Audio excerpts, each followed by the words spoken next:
मेरे मामा जी रात की ड्यूटी करते थे। मैं अपने मामा जी के घर रहता था।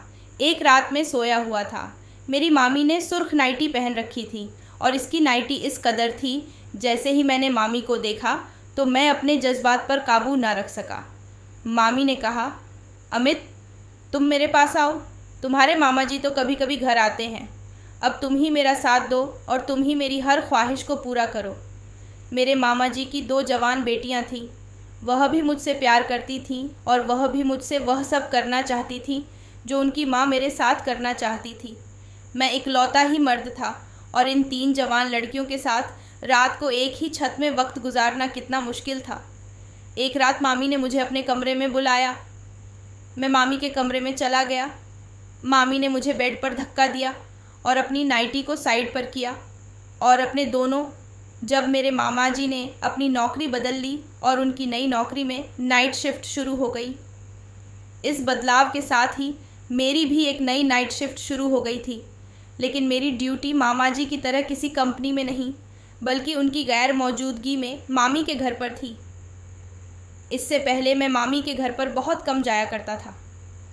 मामी का घर मेरे लिए हमेशा से एक अजीब सी जगह रही थी, क्योंकि वहाँ पर कोई लड़का नहीं था और मेरी किसी के साथ ख़ास दोस्ती नहीं थी। वैसे भी मैं लड़कियों के साथ घुलने मिलने में थोड़ा झिझकता था। मेरी दोनों कज़िन बहनें नेहा और सोनल मामी के साथ उसी घर में रहती थीं। वे भी अजीब थीं, एकदम अपने में सिमटी हुई, हमेशा एक दूसरे के साथ। वे किसी और से बात करने में रुचि नहीं रखती थीं। मैंने कभी उन्हें बाहर जाते या किसी से मिलते जुलते नहीं देखा। चाहे कोई भी पारिवारिक फंक्शन हो, शादी ब्याह हो या कोई अन्य खुशी का मौका, वे दोनों बिल्कुल भी शामिल नहीं होती थीं। लोग हमेशा उनकी इस बात को लेकर बातें करते थे। अक्सर लोग मामी से पूछते, आपकी बेटियां बाहर क्यों नहीं आती? ये इतनी कम मिलती जुलती क्यों हैं? मामी हर बार मुस्कुराकर कहती, उन दोनों को कहीं आने जाने का शौक़ ही नहीं है। सारा वक्त वह अपने कमरे में ही गुजार देती है। मामी की यह बात सुनकर हमेशा मुझे कुछ संदेह होता था, क्योंकि उनकी मुस्कुराहट में एक अजीब रहस्य छिपा रहता था। मामा जी की नाइट शिफ्ट शुरू होने के बाद मुझे उनके घर पर अधिक समय बिताने का मौका मिला। मामी ने कहा, तुम्हें यहाँ रहकर हमारी मदद करनी होगी। आखिर तुम्हारे मामा जी अब रात भर घर पर नहीं रहेंगे। मैंने सहमति में सिर हिला दिया, लेकिन अंदर ही अंदर मैं सोच रहा था कि आखिर मामी को मेरी मदद की क्या ज़रूरत है। पहले दिन जब मैं मामी के घर गया, मैंने देखा कि नेहा और सोनल अपने कमरे में बंद थीं, जैसे हमेशा रहती थीं। मामी ने मुझे उनका कमरा दिखाया जो घर के पिछवाड़े में था और कहा, ये दोनों यहीं रहती हैं। इन्हें बाहर के शोर शराबे से दूर रहना पसंद है। उनका कमरा देखने में काफ़ी साधारण था, लेकिन एक चीज़ ने मेरा ध्यान खींचा। कमरे की खिड़कियों पर मोटे मोटे पर्दे लगे हुए थे, जो न केवल सूरज की रोशनी को अंदर आने से रोकते थे, बल्कि बाहर की आवाज़ें भी अंदर नहीं आने देते थे। मैंने सोचा कि इतनी सुंदर 2 लड़कियां इस तरह से अपने कमरे में बंद क्यों रहती हैं। जैसे जैसे समय बीतता गया, मैंने देखा कि नेहा और सोनल की दिनचर्या में कोई बदलाव नहीं आ रहा था। वे हमेशा अपने कमरे में बंद रहती और जब भी मैं उन्हें देखता, वे बहुत ही शांत और गहरी सोच में डूबी हुई लगती। वे कभी कभार ही कमरे से बाहर आती थीं, वह भी केवल खाना खाने के लिए या मामी की कोई मदद करने के लिए। एक दिन मैंने मामी से पूछ ही लिया, मामी, आखिर नेहा और सोनल इतना अलग थलग क्यों रहती हैं? वे बाहर क्यों नहीं आती? दूसरों से मिलती जुलती क्यों नहीं हैं? मामी ने मुस्कुराते हुए कहा, तुम्हारी कज़िन्स ऐसी ही हैं। उन्हें दुनिया के झमेलों से दूर रहना पसंद है। वे अपने आप में ही खुश रहती हैं। मामी की इस मुस्कुराहट में भी एक रहस्य था, जैसे वे कुछ छुपा रही थीं। लेकिन मामी की बातें सुनकर भी मेरे मन में उठ रहे सवाल शांत नहीं हुए। मैंने सोचा कि जब तक मैं खुद इन सवालों के जवाब नहीं ढूंढता, तब तक मुझे चैन नहीं मिलेगा। अब मेरे मन में नेहा और सोनल के रहस्यमयी व्यवहार को लेकर और भी ज़्यादा उत्सुकता बढ़ गई थी। एक रात मैंने सोचा कि क्यों न मैं उनकी हरकतों पर नज़र रखूं। मैंने फ़ैसला किया कि मैं उनके कमरे के बाहर खड़ा होकर देखूंगा कि वे रात में क्या करती हैं। जब रात गहरी हो गई और मामी अपने कमरे में सोने चली गईं, मैंने धीरे से नेहा और सोनल के कमरे के पास जाकर खड़े होने की कोशिश की। मैंने देखा कि कमरे की दरार से हल्की सी रोशनी बाहर आ रही थी। मुझे लगा कि वे जाग रही हैं, लेकिन कोई आवाज़ नहीं आ रही थी। मैं थोड़ा और करीब गया और दरवाजे के पास कान लगाकर सुनने की कोशिश की। मैंने ध्यान दिया कि अंदर से हल्की हल्की फुसफुसाने की आवाज़ आ रही थी। वे दोनों आपस में कुछ बातें कर रही थीं, लेकिन इतनी धीमी आवाज़ में कि मैं कुछ भी सुन नहीं पा रहा था। मैंने अपने कान दरवाजे से और भी सटा लिए, लेकिन तभी अचानक दरवाज़ा खुल गया और सोनल ने मुझे बाहर खड़ा देख लिया। 18 साल की उम्र में मुझे एक ऐसा राज मालूम हुआ था जिसे जानकर मेरे रोंगटे खड़े हो गए थे। और फिर मैंने भी दूसरों की तरह बहती गंगा में हाथ धो लिए और मामा जी की दोनों बेटियों को एक साथ ही वह सब किया। एक दिन मामा जी कहने लगे, देख बेटा, रात को तेरी मामी और मेरी दोनों बेटियां घर में अकेली होंगी। तेरी बहनें अब जवान हो रही हैं, इसलिए मैं चाहता हूँ कि जब मैं रात की शिफ्ट करूँ तो मेरे घर आकर रह जाया करो। तेरे सिवा मुझे किसी पर भी भरोसा नहीं है।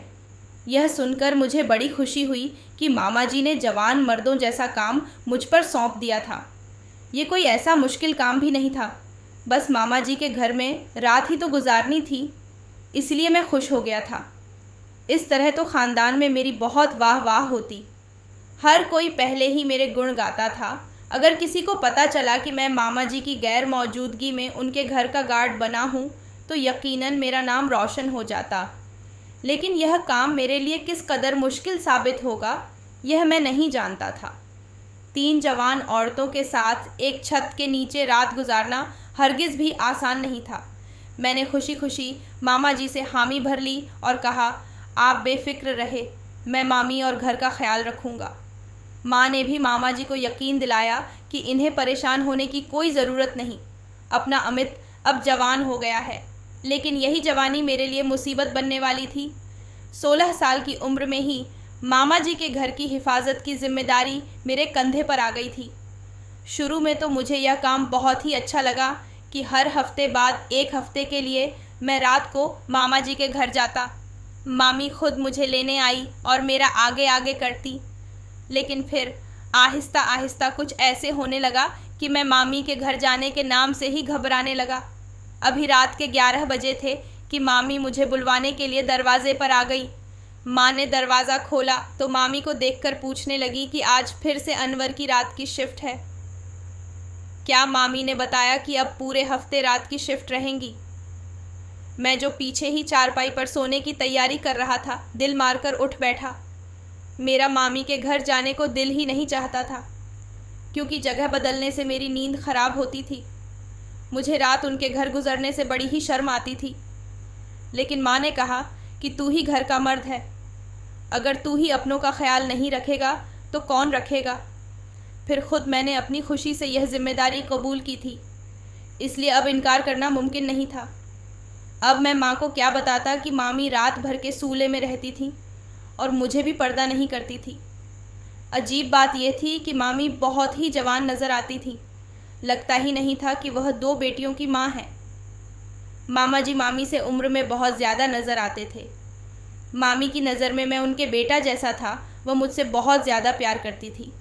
लेकिन सच तो यह था कि मैं उनका बेटा नहीं था, बल्कि उनके लिए इतना महरम था। और फिर भी मामी बग़ैर दुपट्टे के बड़े अजीबोगरीब कपड़ों में मेरे सामने बैठ जाती और मुझसे बातें करने लगती और मैं शर्म से डूब मरता, उनकी बातें सुनता रहता। मामी मुझे मामा जी की ही शिकायत करती रहती थी। मामा जी उन्हें बिल्कुल भी वक्त नहीं देते। यह उनके जाति मामला था जिनमें मैं कुछ भी नहीं कह सकता था और ना ही मेरी उम्र ऐसी थी। मामी मुझे बुलवाने आई तो मुझे घबराहट का एहसास होने लगा, मगर माँ की मामी से बड़ी बनती थी। माँ ने मुझे इशारा किया कि जाकर मामी के घर सो जाओ। मैंने कंधे पर तकिया डाला और मामी के साथ निकल पड़ा। मामी हमेशा की तरह हंसकर कहने लगी, हमारे घर में तकियों की कमी नहीं है जो तू अपना तकिया साथ लेकर आता है। तेरे मामा जी तो चले जाते हैं उनकी जगह और तकिया भी खाली रहता है। मुझे दूसरे तकिए पर नींद नहीं आती। मैंने बड़े ही रूखे अंदाज में मामी को जवाब दिया था। मामी का घर पिछली गली में था, इसलिए मैं अपना तकिया लेकर जाता था ताकि सुकून से नींद आ सके। लेकिन मामी के घर में तो फिर भी मुझे नींद नहीं आती थी, क्योंकि वहाँ पर जो कुछ होता था वह बहुत ही अजीबोगरीब था। मामी की 2 जवान बेटियाँ जो मेरी ही हम उम्र की थीं और जवान हो रही थीं, वह दोनों एक ही कमरे में सोई थीं और उनके कमरे से आने वाली आवाज़ मुझे सोने नहीं देती थी। उन आवाज़ों के पीछे क्या राज था मुझे मालूम नहीं था, लेकिन जिस किस्म की वह आवाज़ थी मैं इन्हें सुनकर हैरान रह जाता। मामी हमेशा कुछ देर मुझसे बात करने के बाद कमरे में सो जाती और उनकी बेटियां अपने कमरे में बंद हो जाती, जबकि मैं हॉल में सारा वक्त बेचैनी से यहाँ वहाँ टहल और उनकी बेटियों के कमरे से आने वाली आवाज़ें सुनता। वह आवाज़ कुछ इस तरह की होती कि मेरे अंदर करंट सा दौड़ जाता। मैं सोच में पड़ जाता कि मामी की दोनों जवान बेटियां कमरे में बंद होकर रात भर क्या करती हैं। सच कहूँ तो मामी के घर का माहौल मुझे बिल्कुल भी पसंद नहीं था। मेरे घर में माँ और छोटी बहन थी, लेकिन माँ ने कम उम्र से ही बहन को चाल चलन का सबक सिखाया था। मेरी छोटी बहन मेरे सामने भी बिना दुपट्टे के नहीं आती थी, जबकि मामी की बेटियों को दुपट्टे का होश ना होता। अगर आधी रात को वह पानी पीने बाहर आती तो बिना दुपट्टे के अजीबोगरीब कपड़े में चली जाती। उनके कपड़े देखकर मुझे उलझन सी होती और इस पर भी वह झिझक नहीं की बजाय मुझे हालचाल पूछने बैठ जाती। मैं खुद ही कतराकर आंखें बंद कर लेता जैसे सो रहा हूँ, ताकि वह मेरे पास ना रुके। मैं जवान हो रहा था, मेरे दिल में भी बहुत सारे जज्बात थे और मामी की बेटियों को देखकर मेरा दिल डोलने लगता था। अंधेरे में अपने आप पर काबू रखना और भी मुश्किल लगता। अभी मैं मामी के घर पहुंचा तो मामी ने चादर उतारकर एक तरफ डाली और मैंने शर्म से सर झुका लिया। वह खुद ही जाकर मेरे लिए गर्म गर्म दूध का गिलास ले आई। कहने लगी, चल ये पी ले, सर्दी बहुत है, इसके बाद सुकून से सो जाना। वैसे तो मुझे चोरी चाकरी का डर नहीं है, लेकिन तुम्हारे मामा जी हमें अकेला रहने को मना करते हैं और फिर तेरे आने से मेरा भी तो डर ख़त्म हो जाता है। मैंने मामी के हाथ से गिलास लिया और जल्दी से दूध ख़त्म करके मामी को गिलास पकड़ा दिया। मामी मुस्कुराते हुए अपने कमरे में चली गई और मैंने सुकून का सांस लिया था। मैं सोफ़े पर तकिया डालकर सोता था। मामी ने मुझे कंबल भी दे दिया था, लेकिन मुझे लेटे कुछ देरी हुई थी। मामी की बेटियों के कमरे में से आओ भरी आवाज़ें आना शुरू हुई थीं। सर्दी की वजह से मैंने पंखा बंद कर रखा था, इसलिए यह आवाज़ें मुझे साफ सुनाई दे रही थीं। मैं घबराकर उठकर बैठा था। पिछले हफ्ते जब मैं यहाँ आया था तब भी यही सिलसिला था और अब भी यही मामला शुरू हो गया था। मैंने सर पकड़ लिया और सोचने लगा कि शायद आज की रात भी मेरी जागते हुए गुजरेगी, लेकिन मुझे यह समझ नहीं आ रहा था कि मामला क्या है। 2 जवान लड़कियाँ कमरे में ऐसा क्या कर रही हैं। मैं दरवाजे के पास खड़ा था। दिल की धड़कनें तेज़ हो गई थीं और कान दरवाजे से लगाए सुनने की कोशिश कर रहा था। आवाज़ें अब भी अस्पष्ट थीं, जैसे कोई कुछ धीरे धीरे बुदबुदा रहा हो। मेरे दिल में अजीब सा डर और उत्सुकता थी, जैसे किसी रहस्य का पर्दा उठने वाला हो, लेकिन इस स्थिति में रहना मेरे लिए मुश्किल हो रहा था। कुछ देर तक वहाँ खड़े रहने के बाद मैंने एक गहरी सांस ली और हिम्मत करके दरवाजे पर हल्की दस्तक दी। मेरी दस्तक से अंदर एकदम सन्नाटा छा गया। आवाज़ें अचानक बंद हो गईं। यह और भी अजीब था। मैंने फिर से दरवाजे पर दस्तक दी, इस बार थोड़ा ज़ोर से, और कहा, नेहा, सोनल, क्या तुम लोग ठीक हो? कुछ पलों के बाद अंदर से नेहा की आवाज़ आई। हाँ भाई, हम ठीक हैं, आप क्यों नहीं सो रहे? उसकी आवाज़ में हल्का सा घबराहट का एहसास था। मैंने महसूस किया कि वह कुछ छुपाने की कोशिश कर रही है। तुम्हारे कमरे से अजीब आवाज़ें आ रही थीं, मैंने कहा। क्या सब ठीक है? नेहा हंसने की कोशिश करते हुए बोली। ओह, कुछ नहीं, हम बस आपस में बातें कर रहे थे।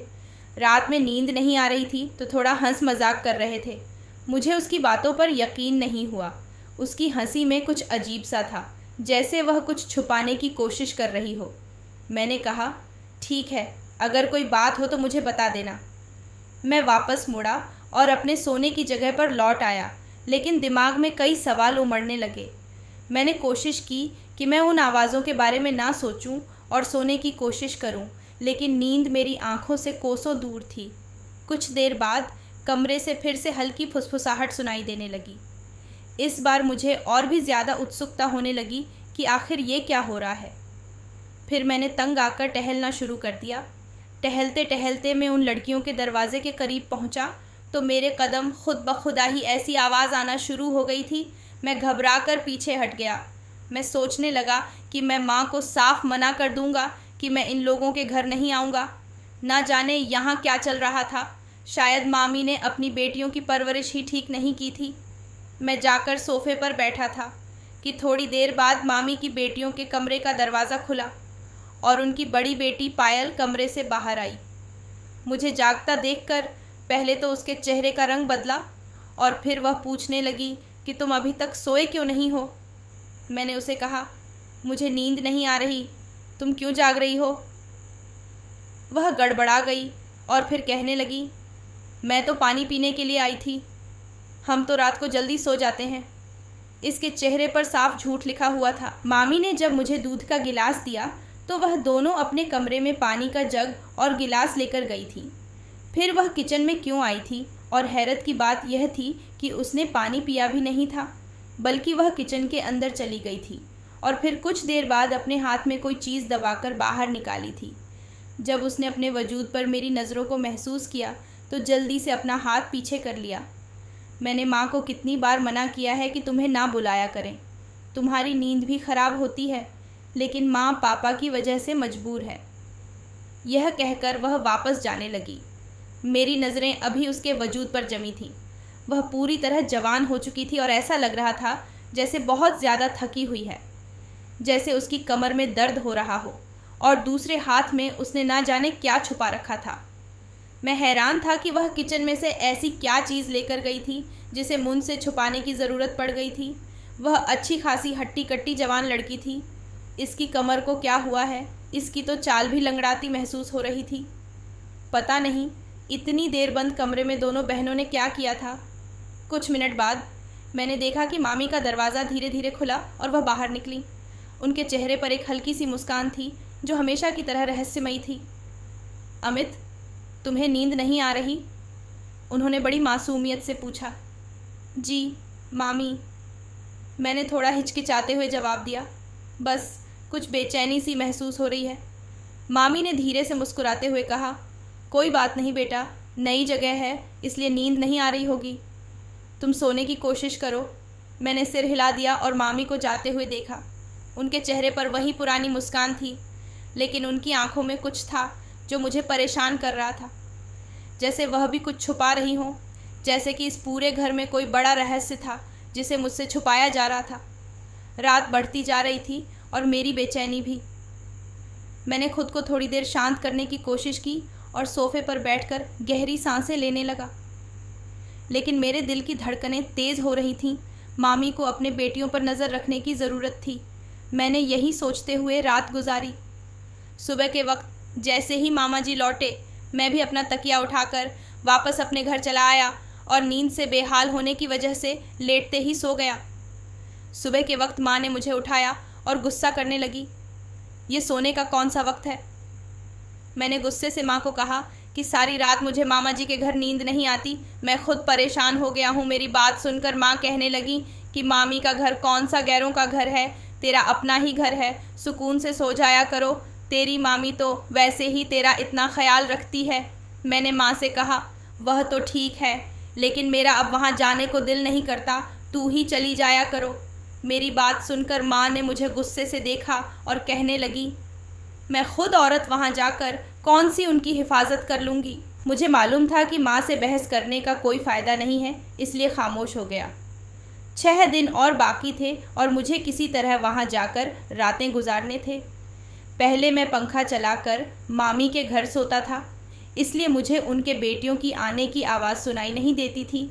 लेकिन मौसम ठंडा होने की वजह से जब से मैंने पंखा बंद किया था, तब से मैं यह अजीबोगरीब आवाज़ सुन रहा था और अब तो मैं जानबूझकर दरवाज़े के करीब जाकर सुनने की कोशिश करता था कि आखिर क्या हो रहा है।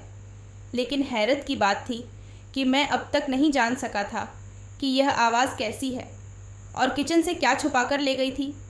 मैं मामी के घर पहुंचा तो मैंने अजीब सा मंजर देखा। रात के कोई 2 बज रहे थे। मैं खामोशी से सोफ़े पर लेटा था। मैंने मुंह तक कंबल ओढ़ रखा था। मामी की बड़ी बेटी खामोशी से कमरे से निकली और उसने झांक कर मुझे देखने की कोशिश की कि मैं सो रहा हूँ या नहीं। मैंने जानबूझकर सोने का नाटक किया। वह तेज़ी से सीढ़ियाँ चढ़ गई। रात के अंधेरे में उसका छत पर क्या काम था? ये दोनों बहनें मिलकर कुछ ना कुछ ऐसा ज़रूर कर रही हैं जो गलत है। लेकिन मैं सांस रोककर लेटा रहा था ताकि सारा मंजर देख सकूं। और फिर काफ़ी देर बाद सोनल वापस नीचे आई तो अपने कमरे में चली गई थी। वह छत पर क्यों गई थी? किसी से मिलने गई थी? ये सवाल थे जिनके जवाब मेरे पास नहीं थे। मैं सोच रहा था कि मामा जी ने अपने घर की जिम्मेदारी मुझे दी है। अगर उनकी गैर मौजूदगी में उनकी बेटियों ने कुछ ऐसा वैसा कर दिया तो इल्ज़ाम मेरे सर ही आएगा। इसीलिए मुझे बहुत ही कड़ी नज़र रखनी होगी। मेरे अंदर का मर्द जाग उठा था और मैं जानना चाहता था कि मेरे ख़ानदान की लड़कियां क्या गुल खिला रही हैं। मैं सोचने लगा, क्या मामी को इस बात की भनक भी है? क्या वह कोई ख़तरे में है या फिर खुद कोई खेल खेल रही है? मैंने सोचा कि मामी को इस बारे में बताना चाहिए, लेकिन फिर यह सोचकर रुक गया कि अगर मैं उन्हें सब कुछ बता दूं तो क्या वे मेरी बातों पर यकीन करेंगी या फिर वे सोचेंगी कि मैं उनके परिवार की छवि को ख़राब करने की कोशिश कर रहा हूँ। सुबह होते ही मैंने खुद को थका हुआ महसूस किया, लेकिन मन में ठान लिया कि जब तक मैं सच्चाई नहीं जान लूँगा तब तक चैन से नहीं बैठूँगा। मैंने निश्चय किया कि अगले दिन मैं और भी सतर्क रहूँगा और यह पता लगाऊँगा कि सोनल और नेहा आखिर क्या कर रही हैं और क्यों। और फिर जब अगली रात में मामा जी के घर गया और सोनल दोबारा से सीढ़ियाँ चढ़कर चुपके से छत पर गई तो मैं भी दबे पांव उसके पीछे चल पड़ा। और जो मंजर मैंने वहाँ देखा वह देखकर मैं कांप उठा। मैं काफ़ी देर तक कमरे के पीछे छुपे खामोशी से उसे देख रहा था। अपने आप पर मैंने काबू किया और फिर जब मेरे सब्र की हद पार हो गई तो मैं इसके सामने जाकर खड़ा हो गया। मुझे देखते ही वह घबरा गई और डर के मारे इसका चेहरा फीका पड़ गया। उसने जल्दी से ही वह सामान समेटा और छत से नीचे आ गई और गुस्से से कहने लगी, तुम यहाँ क्या कर रहे हो? मैंने उसे बालों से पकड़ा और पूछा, ये सब क्या है? तुम्हें शर्म नहीं आती? सच तो यह था कि मेरा दिल बेईमान होने लगा था। एक जवान लड़की को ऐसे देखकर मेरे जज्बात बेकाबू होने लगे थे। इसलिए मैंने जानबूझकर अपने गुस्से को खुद पर हावी किया और गुस्से में उससे पूछा कि तुम आंधी रात को यहाँ क्या कर रही हो? वह कहने लगी, मैं जो भी कर रही हूँ। तुम पूछने वाले कौन हो? जाओ और जाकर अपना काम करो। मैंने कहा, ठीक है, मैं मामा जी को बता दूँगा तुम छत पर क्या हरकतें करती हो, किस लिए कर रही हो। यह सब तुम्हारे कमरे से आने वाली आवाज़ों का मतलब भी मैं समझने लगा हूँ। मेरी बात सुनकर वह मेरे कदमों में गिर गई और कहने लगी, तुम कुछ नहीं जानते, इसलिए खुदा के वास्ते पापा से कुछ ना कहना। और इसके बाद उसने जो कुछ मामी के बारे में बताया वह सुनकर मेरी रूह कांप उठी। मैं सोच भी नहीं सकता कि बाहर से अच्छी नज़र आने वाली मामी अपने बेटियों के साथ ऐसा भी कर सकती है। जो कुछ हमने किया था वह माँ की वजह से किया था। और यह सुनकर वाकई मेरे कदमों तले से ज़मीन निकल गई थी। उसने मेरे आगे हाथ जोड़ दिया और कहने लगी, तुम ये बात पापा को मत बताना, हमारे साथ बहुत बुरा होगा। मैं इसकी बात मान गया, लेकिन उसे कहा कि तुम आइंदा ऐसी कोई हरकत नहीं करोगी। अपने कमरे में जाओ और दोबारा रात के बाद कभी छत पर ना आना। वह फ़ौरन ही अपने कमरे की तरफ दौड़ पड़ी और मैं सोचने लगा कि इस मसले का क्या हल निकाला जाए। लेकिन आंखें बंद करके सोनल की बात पर यकीन करना भी मेरे लिए आसान नहीं था। मैंने कभी मामी को इतना बुरा नहीं देखा था। वह बेबाक ज़रूर थी, लेकिन कभी मैंने इन्हें ऐसी कोई हरकत करते नहीं देखा था कि मैं फ़ौरन ही सोनल की बातों पर भरोसा कर लेता। इसलिए मेरे लिए सच्चाई जानना ज़रूरी था। जो कुछ सोनल ने कहा वह ठीक भी है या नहीं क्या?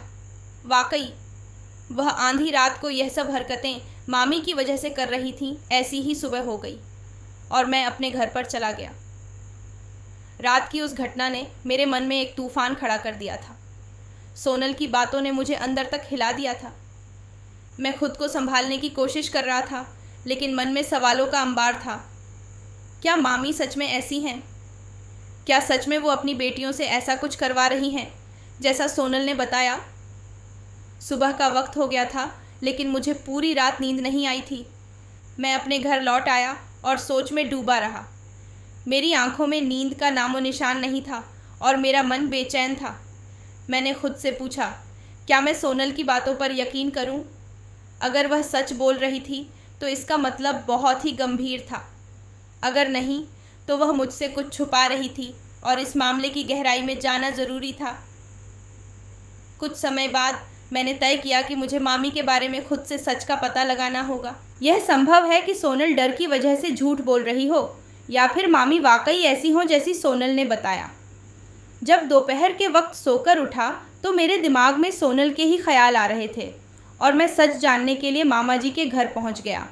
लेकिन मैंने घर का दरवाज़ा ना बजाया, बल्कि उस चाबी का इस्तेमाल किया जो मामा जी ने मुझे दी थी, और ख़ामोशी से दरवाज़ा खोलकर मैं सीधा अंदर दाखिल हो गया। और जो मंजर मैंने देखा उसे देखने के बाद ना सिर्फ मेरे होश उड़ गए, बल्कि मुझे सोनल की हर बात पर यकीन आ गया। उसकी छोटी बहन नेहा की दबी दबी सिसकियां सुनाई दे रही थीं। वह दोनों अपनी आवाज़ दबाने की भरपूर कोशिश कर रही थी। मेरी मामी उनके सर पर खड़ी उन्हें अपने जुल्म का निशाना बना रही थी। मामी के हाथ में लाइटर था। उनका जी चाहता वह दोनों बहनों को वहीं जलाती। मैं हक्का बक्का सा यह मंजर देख रहा था। मुझे वाकई यकीन नहीं आ रहा था कि मामी दोनों बेटियों पर इस कदर जुल्म करती हैं। सोनल ने रात मुझे छत पर बताया था कि मामी उनकी सगी माँ नहीं है। मामा जी की गैर मौजूदगी में उनकी नज़र से छुपकर मामी उन दोनों को बहुत मारती पिटती है, इन्हें जलाती है, इन पर जुल्म करती है, तब भी मामी को सुकून नहीं आता। दरअसल मामी के घर वालों ने उनकी मर्ज़ी के बगैर इन्हें मामा जी के साथ विदा कर दिया था, और जब शादी के बाद पति के साथ जब इन्हें 2 बेटियां भी तोहफे में मिली तो वह दोनों की दुश्मन बन गई। फिर खुदा ने उनकी झोली में औलाद भी नहीं डाली। खूबसूरत नज़र आने के लिए वह तंग कपड़े पहनती, खूब तैयार होती और बेबाकी से हर किसी के साथ पेश आती, लेकिन दोनों बेटियों को कमरे में रहने पर मजबूर कर देती। जो सिसकियों की आवाज़ें मैं सुनता था वह ज़ख्मों की तकलीफ़ की वजह से थी। दोनों बहनें रात को बैठकर अपनी ज़ख्मों पर मरहम लगाया करती थीं। उस रात भी सोनल किचन से हल्दी लेकर गई थी ताकि अपने ज़ख्म पर लगा सके, और मैं न जाने क्या समझ बैठा था। मैं तो यह जानता भी नहीं था कि मेरी मामी दोनों बेटियों की सौतेली माँ है, इसलिए मैं समझ ही नहीं सका था कि वह दोनों के जुल्म का शिकार हो रही है। वह तो मैं जब सोनल के पीछे छत पर गया तो मैंने देखा उसने कुछ काले जादू का सामान छत पर फैलाया हुआ था और ख़ुद उसके दरमियान बैठी कुछ पढ़ाई करने की कोशिश कर रही थी। मुझे लगा कि शायद वह कोई लड़के के लिए यह अमल कर रही होगी, लेकिन मेरे पूछने पर उसने बताया कि वह मामी से जान छुड़वाने के लिए यह सब कुछ कर रही है। इसके किसी दोस्त ने इसे यह सामान लाकर दिया है और एक अमल बताया है जिसके ज़रिए वह मामी के जुल्म से जान छुड़ा सकती है। मामा जी तो दोनों बेटियों की कोई बात नहीं सुनते थे और पूरी तरह मामी के काबू में थे, इसलिए खुद इस जुल्म से बचने के लिए सोनल ने यह रास्ता अपना लिया था। अपने जिस्म पर मौजूद ज़ख्मों के निशान भी मुझे दिखाए थे, इसलिए मैंने उसे कमरे में जाने दिया था। और बाकी आज जब मैं दोपहर के वक्त मामी के घर में दाखिल हुआ तो मुझे वही सब कुछ देखने को मिला जो सोनल ने मुझे बताया था। मामा जी तो अपने घर में गहरी नींद सो रहे थे, लेकिन मैं इस वक्त मामी के सामने आ गया और उनसे कहा कि मैं आपकी सच्चाई मामा जी को बता दूंगा और फिर उस घर में आपकी कोई हैसियत नहीं रहेगी। आपने कैसे 2 मासूम लड़कियों के साथ इतना जुल्म किया। मुझे देखकर मामी के होश उड़ गए। फिर वह अपना आपा खो बैठी, चीख कर कहने लगी कि कब तक मैं इन दोनों लड़कियों का बोझ उठाऊंगी। इन दोनों की वजह से मेरी औलाद नहीं हुई। मैंने अपनी दोनों बहनों का हाथ पकड़ा और उनको अपने घर ले गया। शाम के वक्त जब मामा जी घर आए तो वह दोनों अपनी बेटियों को ले गए। मैंने एक एक बात मामा जी को बताई तो मामा जी ने मामी से कहा कि मैं तुम्हें तलाक दे दूंगा। मामी की आंखों में अचानक से आंसू भर आए और वह बुरी तरह चीखने लगी। मैं क्या करती, मेरी अपनी कोई औलाद नहीं हुई और इन दोनों लड़कियों ने मेरी ज़िंदगी को नरक बना दिया। मामा जी की आंखों में आंसू आ गए। उन्होंने कहा, तुम्हारी कोई औलाद नहीं हुई, यह तुम्हारी किस्मत थी, लेकिन तुमने मेरी बेटियों के साथ ऐसा बर्ताव किया जो किसी इंसान को करने का हक़ नहीं है। मामी ने अपने आंसू पोंछते हुए कहा, मैं नहीं चाहती थी कि मेरी ज़िंदगी में यह सब हो।